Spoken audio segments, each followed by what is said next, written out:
Irmãs, vamos abrir as nossas Bíblias no livro de Eclesiastes.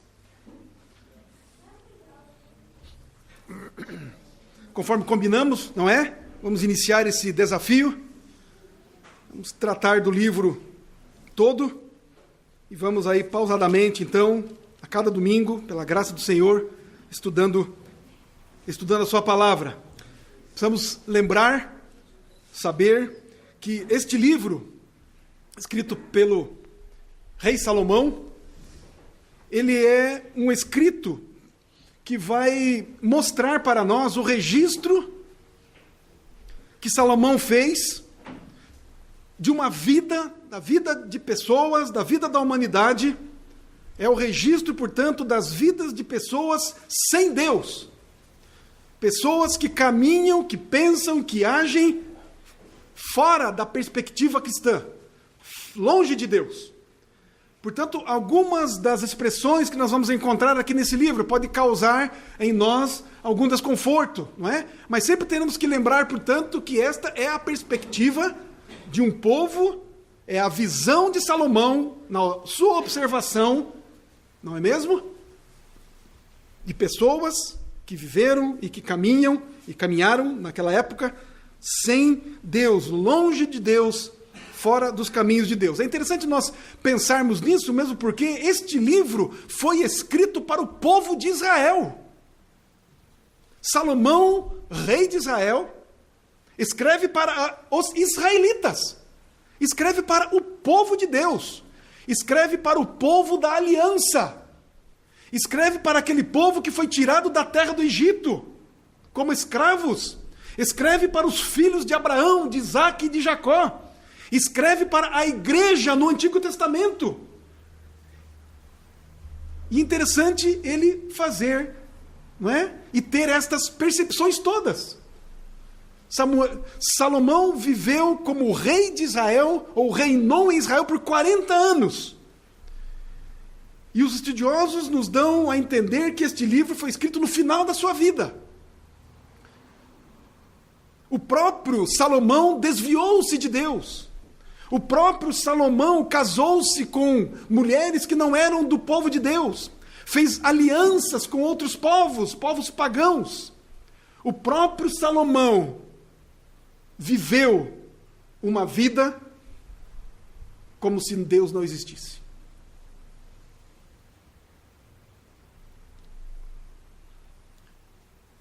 Portanto, Eclesiastes é a descrição da vida humana sem Deus. Então nós estamos convidados, no tempo que vamos estudar esse livro, a olhar para cada um dos termos, dos versículos, das palavras, das ideias e dos princípios que Salomão levanta aqui. E nós somos convidados, e eu quero dizer até mais do que isso, convocados a olhar para nós mesmos.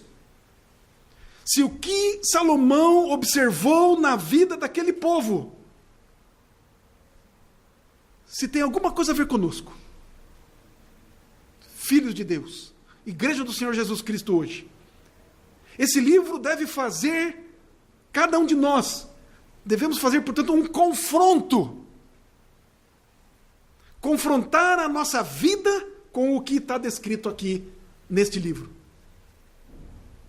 Portanto, queridos, nós vamos estudar esse livro e para isso nós devemos estar debaixo de muita oração. Porque este livro certamente vai nos impelir a nos humilharmos no momento em que reconhecermos que alguns dos fatos descritos aqui têm a ver com a nossa vida.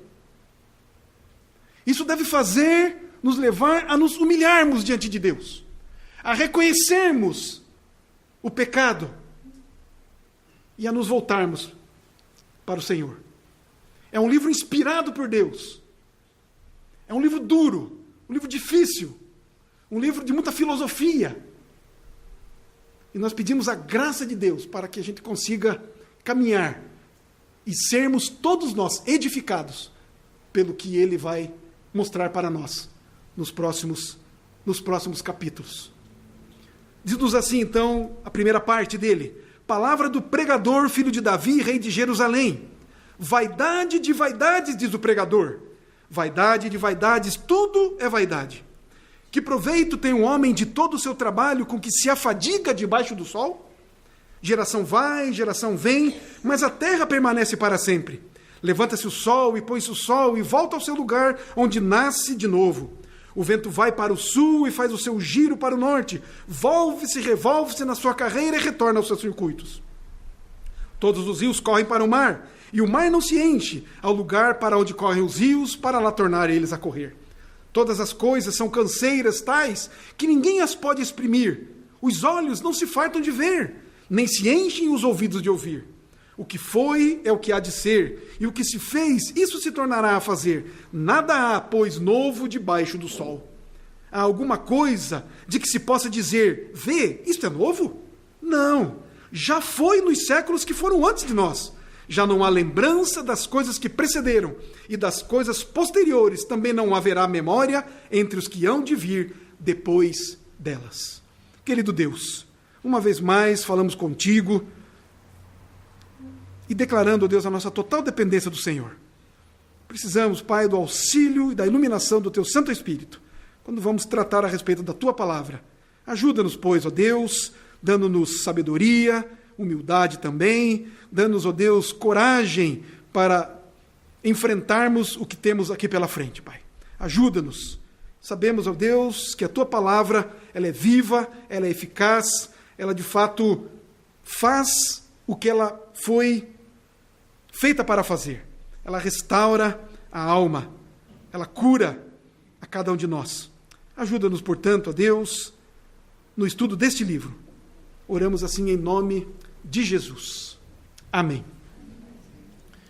Queridos, o centro do texto que nós acabamos de ler, destes 11 primeiros versos, o centro é o versículo 3. O versículo 3 faz esta pergunta: que proveito tem um homem de todo o seu trabalho com que se afadiga debaixo do sol? Nós dissemos há pouco que Salomão, ele reinou por 40 anos e o povo de Deus estava num momento diferente de quando Davi reinou e de quando o povo de Deus, antes de ter um rei, vivia. Antes o povo de Deus, o povo de Israel, eles viviam da agricultura, basicamente. Eles viviam do campo. Eles viviam dependendo de Deus para lhes trazer o sustento diário. Muito literalmente. Com isso nós podemos lembrar, por exemplo, quando eles foram tirados do Egito, não é mesmo? E levados ao deserto. E lá não tinham o que comer, plantar, não havia nada. Vinha maná do céu, as codornizes, a água tirada da rocha, e eles eram alimentados literalmente por Deus. Isso aconteceu por 40 anos também no deserto. E foi assim a vida de Israel, até mesmo quando chegou na Terra Prometida. Era um povo da agricultura. Mas agora, no tempo de Salomão, os israelitas estavam diante de uma nova realidade. Por conta das várias parcerias que Salomão fez com os povos vizinhos e até com grandes nações, como, por exemplo, o Egito, eles agora estavam numa nova realidade. Parcerias políticas, por exemplo, rotas comerciais, os povos vizinhos, então, indo e vindo, riquezas chegando e saindo. O povo, portanto, agora, nessa nova realidade, se apressava em fazer fortuna, coisa que nunca tinha visto antes. Viviam da agricultura. Agora esse comércio com os reis e com os povos vizinhos e com grandes nações, por conta do próprio Salomão, eles estavam nessa nova realidade. Buscavam então fazer fortuna, mesmo que pudessem perder essa fortuna de um dia para o outro. Mas será, queridos irmãos e irmãs, que a nossa realidade é diferente hoje? Será que estamos imunes a um materialismo exorbitante presente na nossa cultura? O livro vai tratar, em muitos aspectos, a respeito disso, do materialismo. O livro vai tratar a respeito do secularismo, vai tratar a respeito do mundanismo. o livro vai tratar dessas coisas. Será que é diferente dos nossos dias? Será que nós também, queridos, contraímos aquela síndrome de ter uma casa maior, termos um salário maior e melhor, termos um cargo na empresa maior e melhor, termos um carro maior? Coisas que estão tão presentes nos nossos dias. Será que nós, como povo de Deus, estamos imunes a isso? Daí a advertência do pregador. Eclesiastes quer dizer pregador.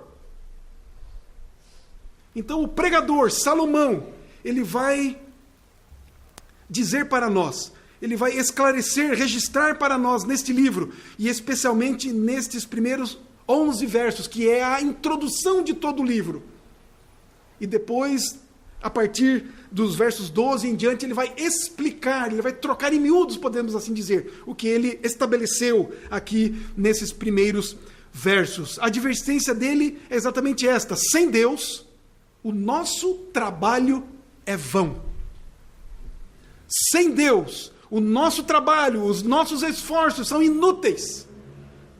Sem Deus, o nosso trabalho não tem serventia alguma.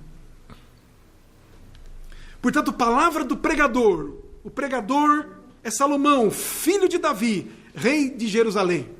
Nós não vemos em nenhum lugar no livro escrito o termo Salomão, Salomão, mas dá toda a indicação de que, de fato, o escritor é Salomão. E em outras partes do livro nós vamos ver esta relação que nos dá, então, esta certeza. No versículo 2, então, ele começa dizendo assim: vaidade de vaidades, diz o pregador, vaidade de vaidades, tudo é vaidade. Esta é a tônica do livro. Este é o tema do livro. E a palavra traduzida aqui por vaidade significa literalmente vapor, sopro. Portanto, o pregador, Salomão, está dizendo: tudo é sopro, tudo é um vapor. O salmista, no Salmo 39:5, diz assim: destes aos meus dias o cumprimento de alguns palmos. À tua presença, o prazo da minha vida é nada. Na verdade, todo homem, por mais firme que esteja, é pura vaidade.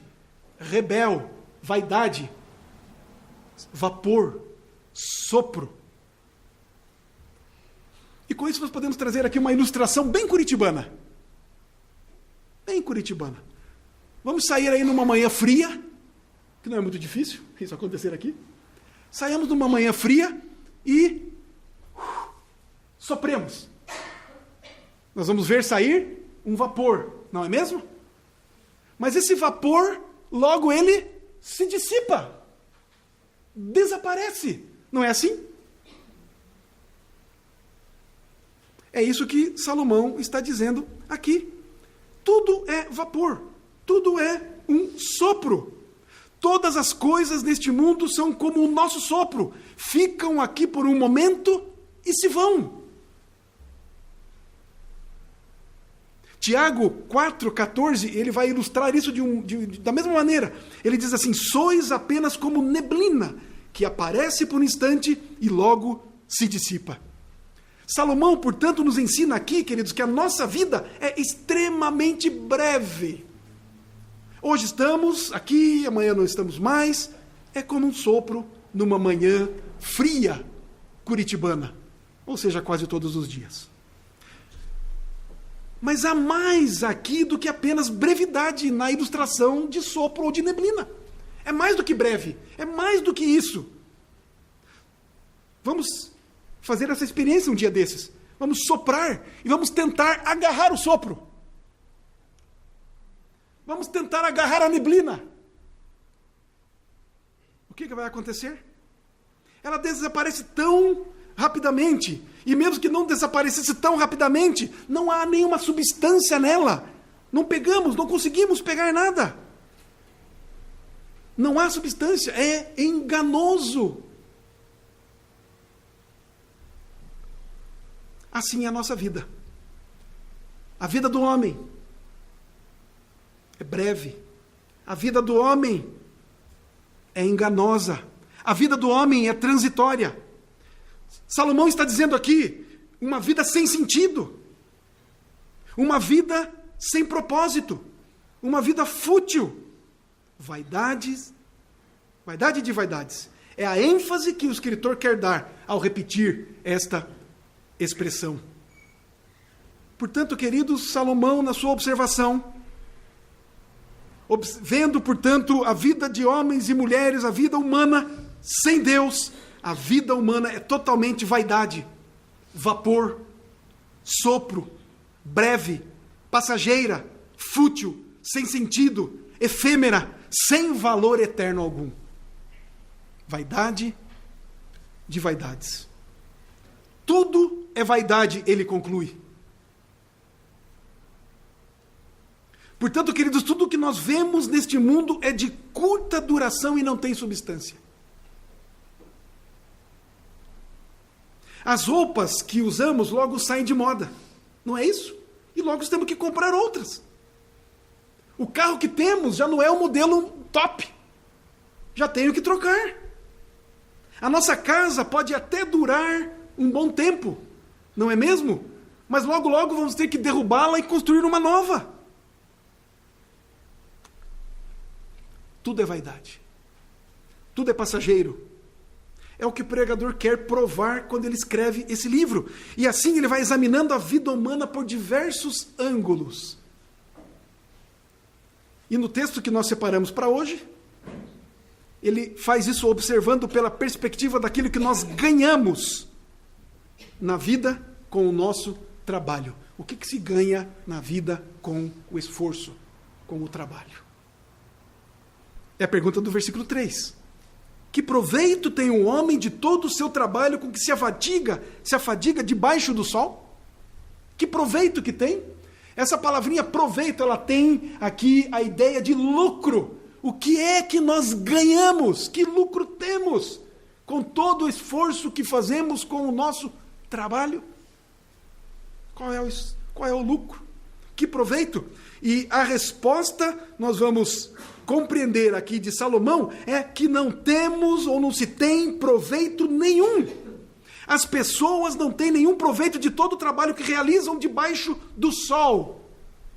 E essa expressão debaixo do sol aparece diversas vezes aqui no livro de Eclesiastes. E quer dizer exatamente isto, debaixo do sol, sem levar Deus em conta, visto que Deus está acima do sol. Essa expressão aparece 29 vezes aqui em Eclesiastes.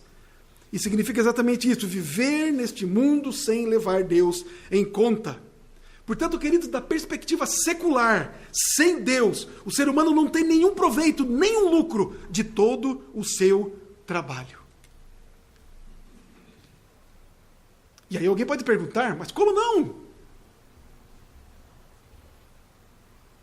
Há muitos milionários por aí que conquistam, ganham e têm e acumulam tantas coisas. Como não tem proveito? Como não tem lucro?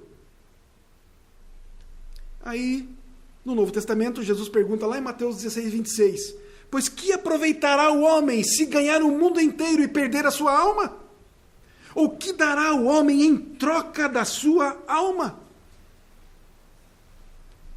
Portanto, querido, se a pessoa perder a sua vida, a sua alma, que é a essência do ser humano, nada mais resta.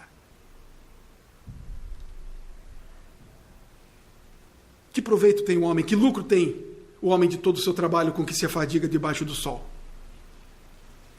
E aí vamos para o versículo 4. Ele vai dizer-nos assim, geração vai e geração vem, mas a terra permanece para sempre. O pregador, portanto, compara a futilidade da vida humana com os ciclos que nós observamos na natureza. Não é? Geração de pessoas vem, geração de pessoas vão, nasce uma nova geração, aquela geração morre, vem outra geração. E o que é que muda? A Terra continua sempre a mesma. Que diferença faz uma nova geração em relação a que já veio? Que mudança isso causa na Terra? Uma nova geração. Na verdade, o que nós temos visto é só piora, não é mesmo? Basta nós olharmos para trás e olharmos a história da humanidade. O que temos de melhora? Nós olhamos aí, nossa, tem muita tecnologia, pastor, coisa que não tinha antigamente. Hoje nós temos aí computadores, enfim, toda essa tecnologia. Então melhorou.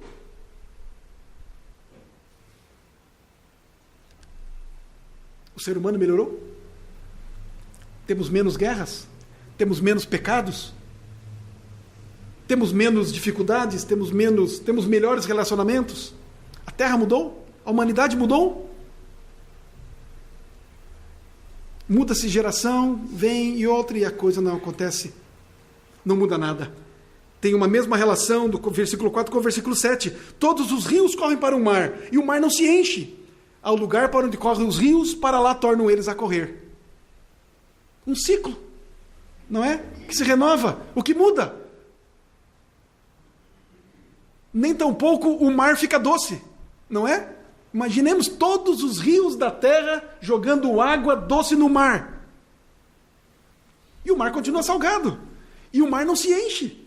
Os ciclos vêm e vão e nada muda.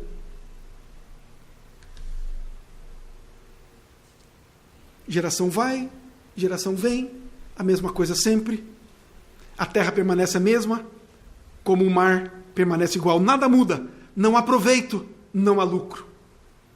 Versículo 5. Levanta-se o sol e põe-se o sol e volta ao seu lugar, onde nasce de novo. Não é assim? Não tem sido assim? Hoje o sol já se pôs. Amanhã vai se levantar, obviamente olhando da perspectiva nossa, humana, porque na verdade o sol nem se levanta e nem dorme, não é mesmo? Mas esta é a visão de Salomão, ele observando todas as coisas. E não é uma visão e uma observação científica, mas simplesmente uma observação. Então Salomão também observa este ciclo, e que não muda nada. O sol não realiza nada, indo e voltando. É apenas um trabalho, pois segue a sua jornada diária. Não há nenhuma oportunidade de descanso para recuperar e repetir o desempenho, ou melhorar o seu desempenho, nada. É tudo uma repetição sem pausa, um trabalho monótono e sem descanso, e não há proveito. Versículo 6. O vento vai para o sul e faz o seu giro para o norte. Volve-se e revolve-se na sua carreira e retorna aos seus circuitos. Salomão demonstrando toda a sua sabedoria, né, toda a sua percepção.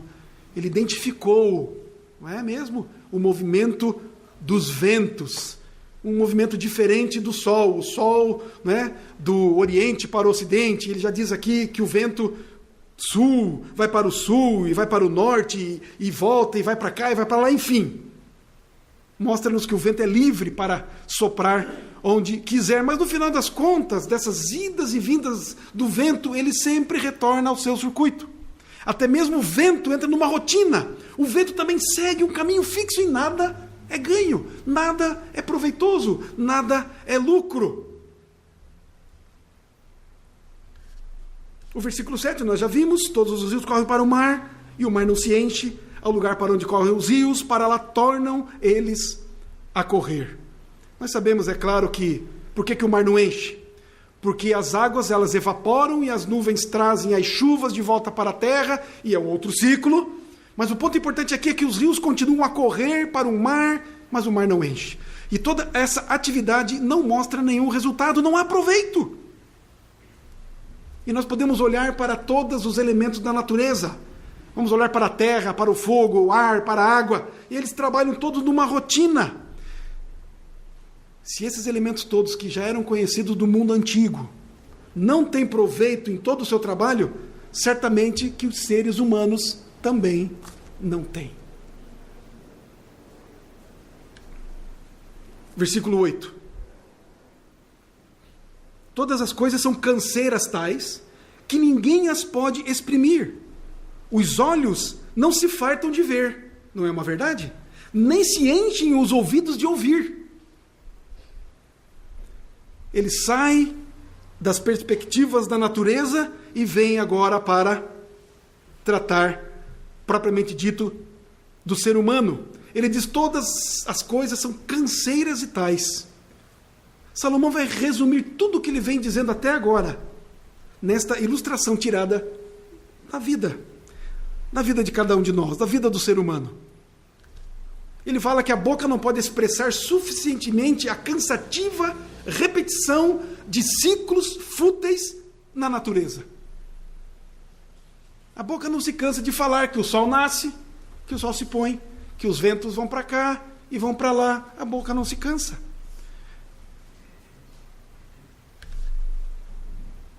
Ninguém pode falar significativamente sobre o mundo. Isto é, ninguém pode explicar o mundo. Ninguém pode influenciar o mundo. Ninguém pode controlar o mundo.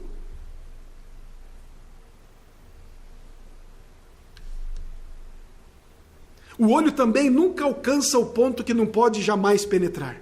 Nem o ouvido fica tão cheio de som que não pode mais aceitar os impulsos do mundo exterior. E nós vamos ouvindo e não nos cansamos de ouvir, e as coisas não mudam. Um ciclo e uma rotina, e que as coisas não mudam. Os ciclos, portanto, ele vai dizer das gerações que não param, que não cessam de surgir. Os ciclos do sol, do vento, dos rios, é tudo refletido na nossa vida, na vida humana.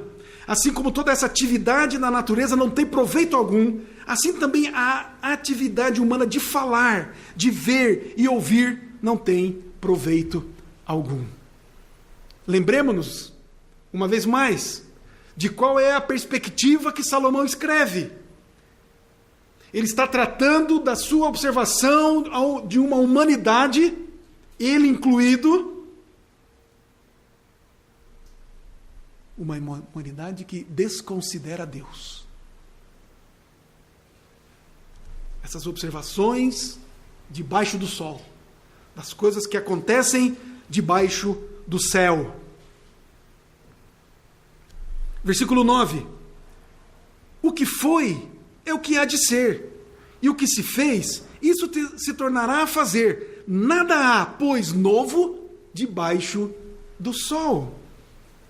Aqui, portanto, Salomão, o pregador, ele aborda o tema da falta de proveito por uma ótica diferente. Falta de lucro, falta de algo consistente, de algo proveitoso mesmo. O que é, o que foi, é o que há de ser. Ele vai dizer então, ele vai se lembrar, ele vai repetir, não é? Ele vai nos trazer à memória o que ele acabou de dizer, que as gerações continuarão indo e vindo, assim como o sol continuará nascendo e se pondo, e os ventos, enfim, todas essas coisas, e os rios. O que foi é o que há de ser. Nada novo, nenhum lucro. E a mesma coisa acontece com a vida humana. Vemos as pessoas freneticamente ativas, mas elas não chegam a lugar nenhum.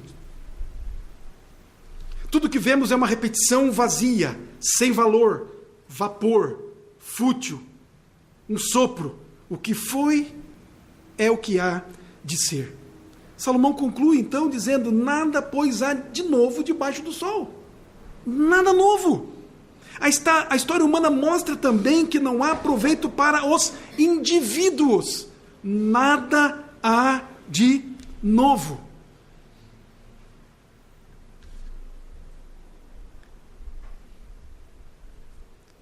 No versículo 10, ele trata do que vem no 9, ou como que respondendo, mas ele faz isso com uma pergunta. Ele diz: há alguma coisa que se possa dizer, vê, isto é novo? Não, já foi nos séculos que foram antes de nós. Obviamente que Salomão não está falando das tecnologias. Há coisas novas aí. Podemos até dizer isso, podemos defender esta tese. Mas com relação às questões da terra, da humanidade, não há nada de novo.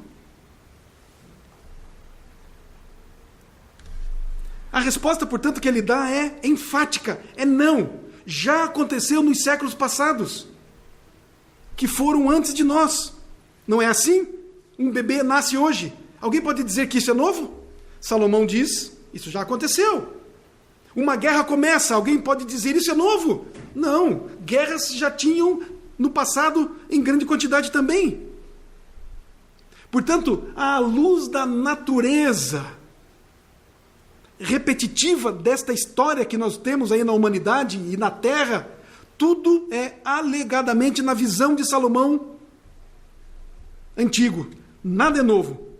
É apenas uma variação do que já aconteceu. O que faz então Salomão no versículo 11? Ele diz assim: já não há lembrança das coisas que precederam, e das coisas posteriores também não haverá memória entre os que hão de vir depois delas. Ele começou falando isso no versículo 4. Ele fala de gerações que vêm, gerações que vão. E no versículo 11 ele vai dizer assim: já não há lembrança de coisas que precederam. Vêm gerações novas e encobre tudo o que a geração anterior fez.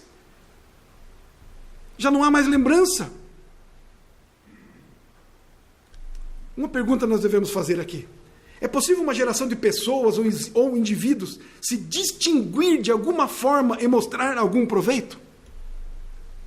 É possível um indivíduo na história se distinguir de outros indivíduos? E aí muitos de nós poderão dizer: sim, pastor, é claro que há. Muitos de nós conhecemos a história de Napoleão, por exemplo, a história de Alexandre o Grande. Mais de 2000 anos viveu Alexandre, mais de 2000 anos atrás viveu Alexandre o Grande. Mas quantos outros homens poderosos, famosos, conhecidos, que fizeram história antes de Alexandre, que nós não conhecemos?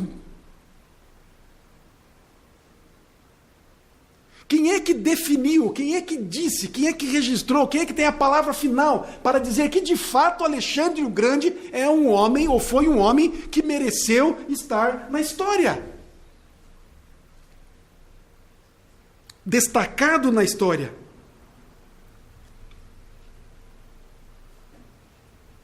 Salomão vai dizer que não.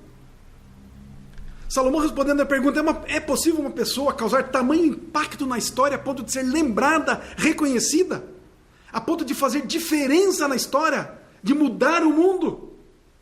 Salomão diz que não. O pregador tem uma resposta pessimista. Ele diz que não há ninguém que possa fazer história dessa maneira. Mas ele não quer dizer que as pessoas são totalmente esquecidas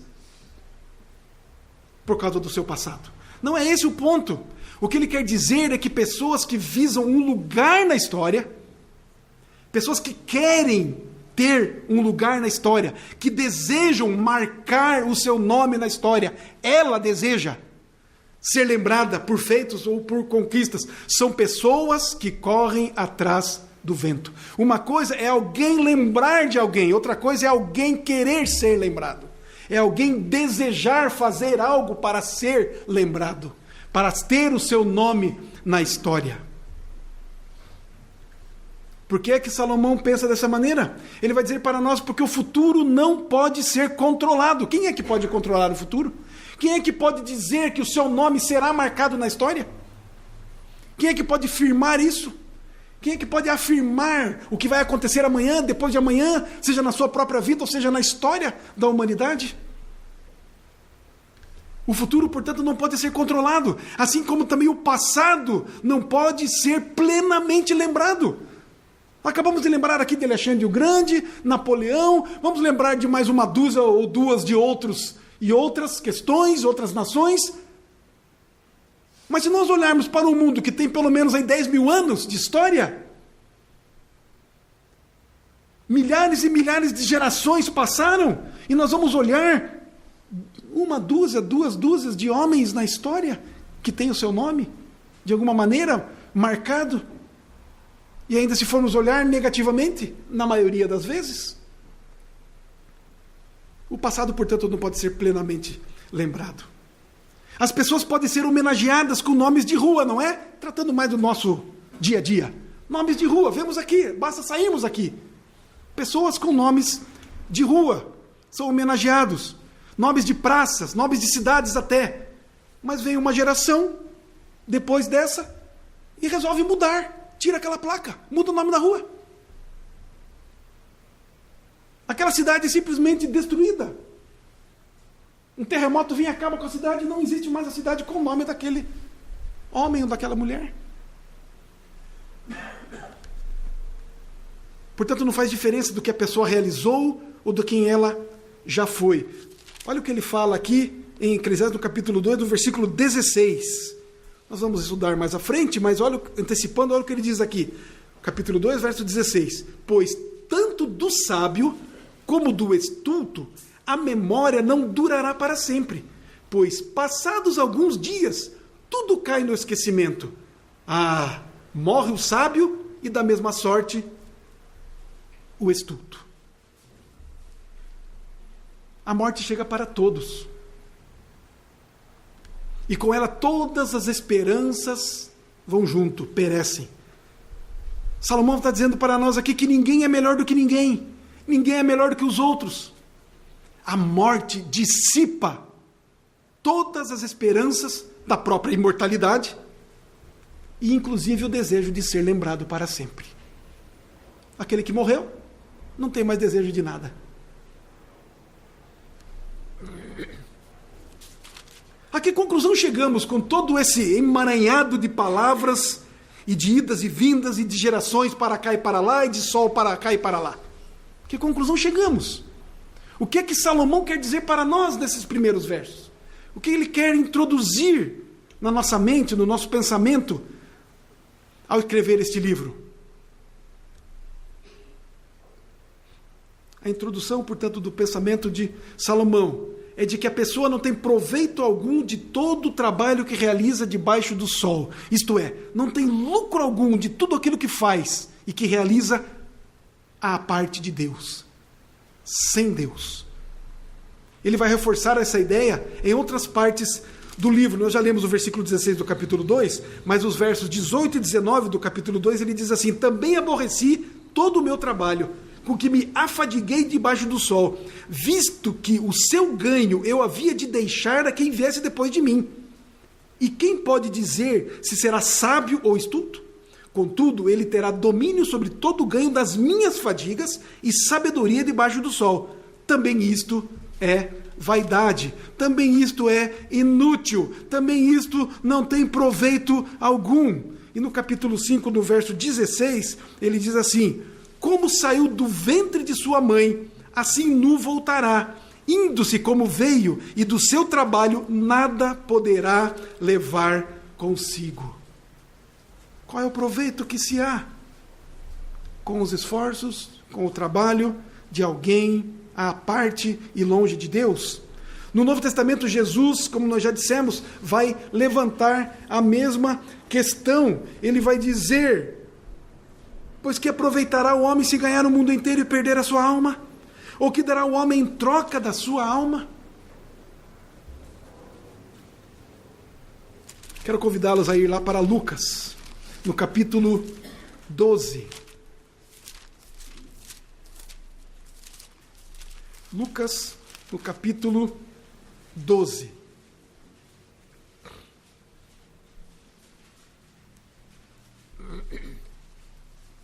Jesus aqui defende a mesma ideia de Salomão.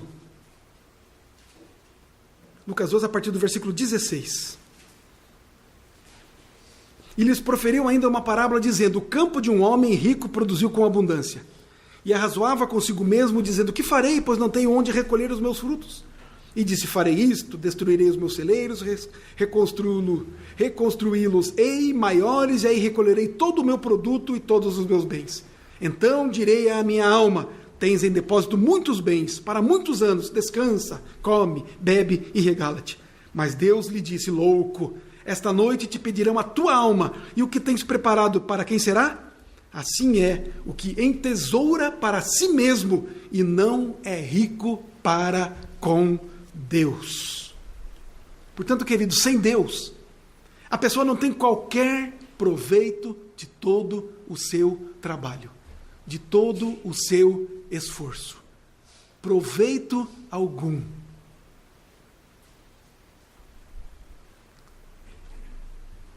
Algumas perguntas. Então não há nada a ser ganho de nossa vida aqui na terra? Nada pode ser deixado quando morremos? Nenhum proveito, nenhum lucro? A resposta de Jesus é outra. A resposta de Jesus é sim.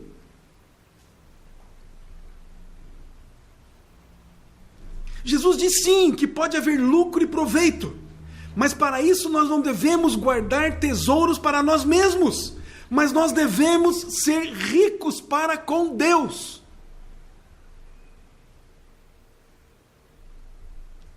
Já vimos o que diz Mateus 6, 19 ao 21.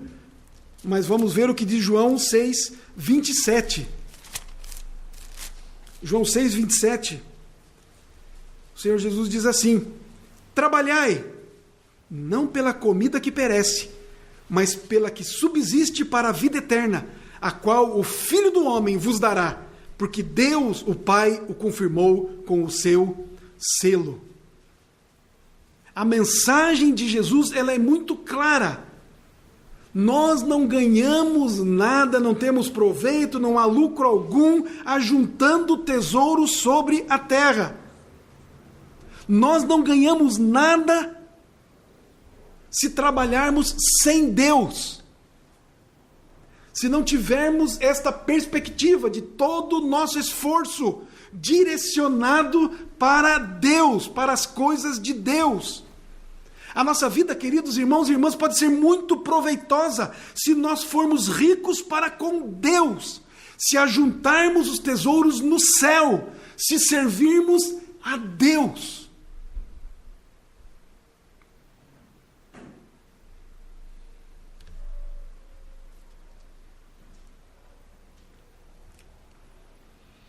Porque se não for assim, se quando levantarmos pela manhã e planejarmos o nosso dia, não pensarmos, não avaliarmos, não incutirmos na nossa mente e no nosso coração de que tudo aquilo que formos fazer, de tudo aquilo que formos produzir, de tudo aquilo que ganharmos resultado do nosso trabalho, da nossa produção, não for direcionado para Deus, para o reino de Deus, para as coisas de Deus, é tudo vazio, inútil. Não vale nada. Não serve para nada. Se tudo que ganhamos, se tudo que produzimos for para comprar carros novos, casas novas, roupas novas, coisas novas, para satisfazermos o nosso eu, não há proveito algum.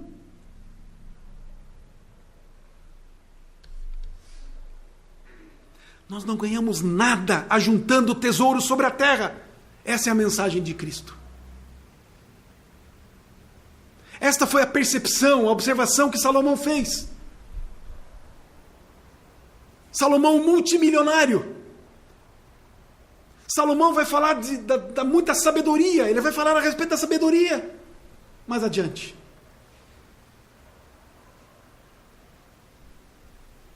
Nós não ganhamos nada se nós trabalharmos sem Deus.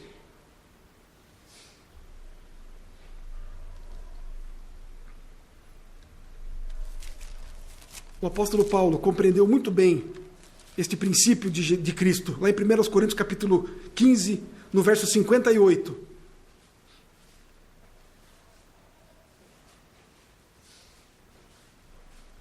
Ele diz, portanto, e depois vocês podem ler o que vem tudo antes desse portanto, porque o portanto sempre quer dizer, não é? Vai explicar, vai concluir o que ele disse atrás, anteriormente. Portanto, meus amados irmãos, sede firmes, inabaláveis e sempre abundantes na obra do Senhor, sabendo que no Senhor o vosso trabalho não é inútil, não é vão, não é um sopro, não é vaidade. No Senhor, o teu trabalho tem valor.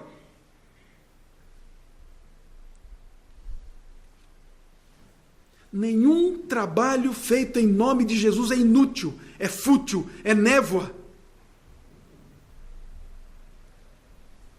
Mas se o nosso trabalho não for no Senhor, se trabalharmos sem Deus, nós não teremos proveito algum. É como o sol que nasce e se põe, é como os rios que vão para o mar e enchem, e não enchem o mar. não adoçam a água. É uma rotina sem sentido. É enganoso. Por mais que pensemos que estamos adquirindo e construindo e fazendo, todo o nosso esforço, todo o nosso trabalho tem que estar na perspectiva certa. Temos que olhar para Deus. Temos que ajuntar os tesouros na terra, se é o caso, pensando e investindo no céu, na eternidade, no reino de Deus. E não investindo e guardar em celeiros. Não ficar investindo e comprando e adquirindo e guardando. Porque senão não teremos, de fato, proveito algum, lucro verdadeiro algum.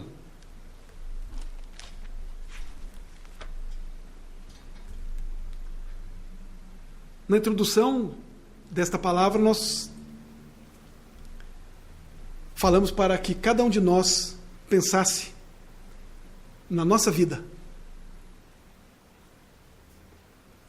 Portanto, esse é um momento especial para isso. Para avaliarmos como temos levado a nossa vida. Quais os princípios têm regido o nosso trabalho, o nosso esforço. Onde é que nós queremos chegar com aquilo que temos, com aquilo que somos? Por que gasto tantas horas no trabalho? Por que estou adquirindo coisas?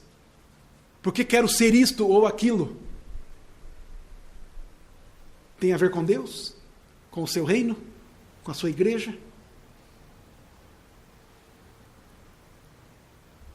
Ou apenas estamos investindo a nossa vida para a satisfação do nosso próprio eu e acumularmos as coisas nesta terra?